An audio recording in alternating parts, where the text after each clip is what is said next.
Ef að íslenska landsliðið komið aftur heim eftir ferðalag til hvernig er að bóra Huelva? Huelva, ég held að, Huelva já, á ég held að það Spáni, verður flott hjá þér. sem spila á móti besta liði Evrópu í dag. Já. Hvernig gekk ferðalagið eftir heim? Aftur heim, bara ótrúlega vel. Kom bara gærkvöldi og já, kom bara námsefni í nótt og hann er bara ferskar í dag, sko. Fóruð inn í þennan fyrri leiki þessum glugga vitandi það að þið værið að fara að spila við rosalega sterkt lið? Jú, algjörlega. Vissum náttúrulega að við erum að fara að spila á móti öllum stelpum bara í öllum bestu liðum í Evrópu, þannig að við vissum alveg hvað við erum að fara út í, en þarna ótrúlega skemmtilegt að móta sig við þær og svona, en náttúrulega mikil brekka. Andlega erfitt að tapa með að spila á móti svona sterku liði?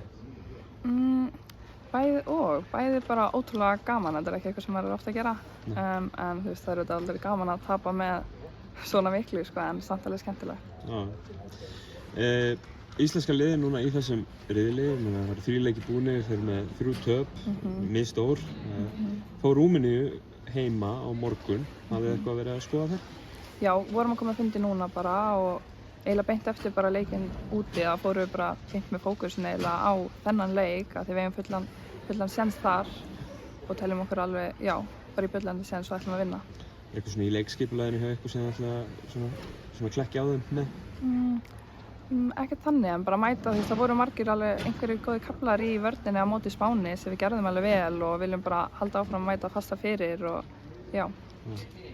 Búið að selja fullt af miðum á það sem að kalla er hátíð á morgun í Laugardalshöllinni.